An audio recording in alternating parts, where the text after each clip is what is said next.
Donnie and Dolly, the team is supported by ableauctions.ca. Closing your business? We can help.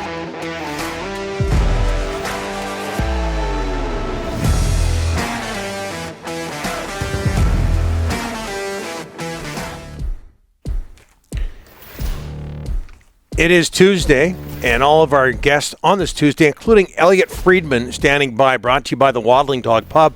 The 2019-2020 number one pub in Victoria invites you to come see why their local favorite watering hole, located 10 minutes from the ferry terminal, the Waddling Dog Pub, the place to be to catch every Canucks game, the place to root on the Seahawks, and a place to unwind with one of their 19 taps of domestic and locally crafted beer, wine, and cider. Daily happy hour 4 to 6. Rick, you've been there for that. Yep. Brunch from 11 a.m. to 2 p.m. Rooster Cogburn was there as well. Coburn. And a fully stocked liquor store attached. There are countless reasons to come sit and stay at the Waddling Dog. As we bring in from Hockey Night in Canada and the 32 Thoughts podcast, Elliotte Friedman. Happy New Year. How are you, Elliotte? I'm doing really well. How are you guys doing? Very well, very well. Very good, sir. Before we get into the meat of what's happening in the NHL right now, what were your thoughts on the job Minnesota did hosting the Winter Classic? Well, I think that you did the best you can do considering the weather. Mm-hmm. And now, it was freezing, guys. Like that. Like, what are you going to do? Is you try to put on the best possible show? Like, I just feel that. I just feel that there's not much you can really do in that situation, but try to make it as comfortable as you can for the people in attendance. And I think they tried to do that. It was, the one biggest difference is I worked at that one in Edmonton, which was the previous coldest one to this one. And the biggest difference between then and now is the ice conditions. That night in Edmonton, it felt like the ice was going to crack. Mm-hmm. This game, it felt like it was as good as it could possibly be. I will say this. It looked great on television. Tell that to the players who are freezing their butts off, or some of the fans. All right, Elliotte, update on the Canucks' new GM. Can you tell us anything? Well, I'm one of the people who's on the Allvin train, too. I think he's probably the I don't know if favorite is the right word, but I think a lot of the attention is around him. I think that the Canucks are conducting a few different interviews. I wouldn't be surprised if Scott Mellenby was on that list too, as I've said in the last couple of days. But I think a lot of us are kind of thinking that Allvin has the inside track. The other name I heard today, and I mentioned it on the Jeff Merrick show with Jeff Merrick, but I don't think it's for the GM job. I think it could be another role in the organization, is Ryan Bowness. Bowness, obviously, there's a familiarity with Vancouver from Rick Bowness's days there. Rick is his father. Ryan works for the Pittsburgh Penguins, and I've heard that Rutherford's a fan of his. And so I wouldn't be surprised. I don't think it's a priority, but I wouldn't be surprised if somewhere down the road, Ryan Bowness becomes a possibility for the Canucks as well. Elliotte, take me back to Saturday.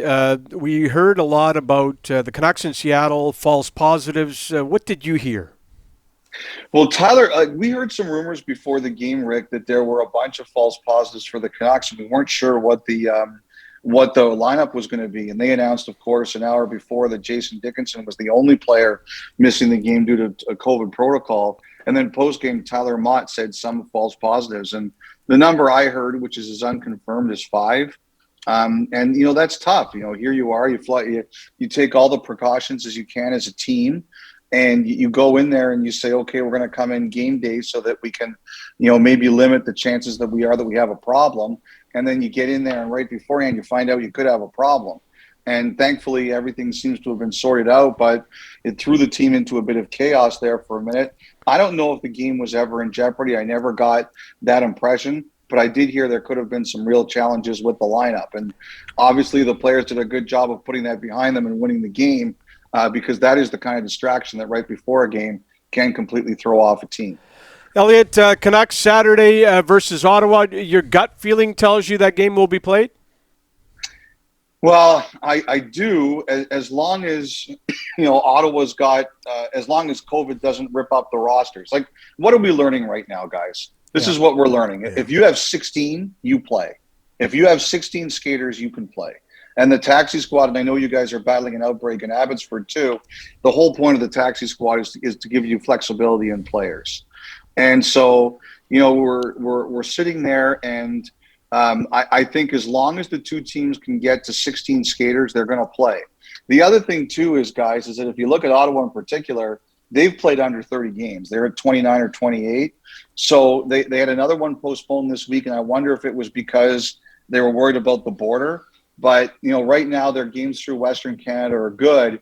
And, basically what I've heard is the league is telling Canadian teams, we can postpone a few games here and now, but after about the 17th of January, you're going to have to play.